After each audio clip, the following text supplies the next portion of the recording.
Bible, there are books that are called major prophets and minor prophets. The only difference is the major prophets are ones that wrote more than the minor prophets wrote less. And not that they're less important. And we've been studying the book of Isaiah. Isaiah has 37,407 words. That's a lot of words. And yet it's just the third largest of the four major prophets. And certainly a great deal more words than even some of the Gospels and a lot of the letters that were written. So what is it that we're supposed to learn from these prophets? I think one of the things that's encouraging to me is that God is God. And if we could understand everything that he has given to us, it would put us on an equal footing with God. As I began to research today Isaiah chapter 18, I recognized several things that were true about it.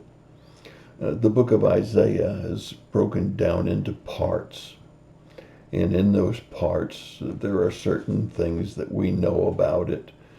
We know the general outline of the book of Isaiah. We know that it's not always in chronological order. We know that Isaiah has sections, chapters 1 through 35, about judgment and condemnation. Chapters 36 through 39, historical and transitional. Chapters 40 through 66, a messianic hope. Most exciting chapters, obviously, the messianic hope. And we know that there are many prophecies that were made in the book of Isaiah that we can see fulfilled, some within Isaiah's life and some not. And we understand many times which nations he's talking about as we've seen the fulfillment of those prophecies. But when we get to chapter 18 today, as I looked at least four different commentaries, respected theologians who had looked to see the hundreds of theologians over the centuries who had tried to explain chapter 18. And they say that it is one of the most difficult chapters in all of Isaiah. It's hard to tell who it's written to, who it's written about, and all of its meaning. It seems that God may have made it clear to Isaiah and maybe to the people who the prophecies were made to more clearly than he did to us. But again, I would say to you that it proves to me that God is God.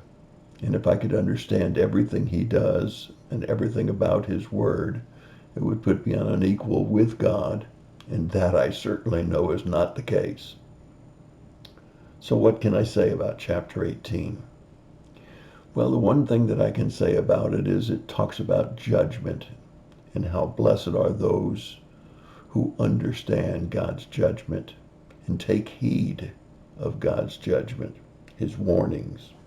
As I look at Isaiah in chapter 18, I recognize that it could be Egypt that he's talking about. He could be talking about a prophecy that did occur or a prophecy that may occur in the future. But one thing I can understand, and that is God respects those who take heed of his warnings. When you stop and you think and you allow God to impress upon you his thoughts, his warnings, his reminder of something that you've done or left undone that needs to be taken care of, God honors those who take heed to what he has to say. Can I get a great deal out of chapter 18 for me personally in application? Not in the specifics of chapter 18. Can I get a great word from God about how he honors those who take heed to his word? his warnings, to his reminders, to those things that we should do or shouldn't do. Oh, yes, there's a great lesson there for all of us. God honors those who take heed at his word. And that's my thought for the day. God bless you and have a great day.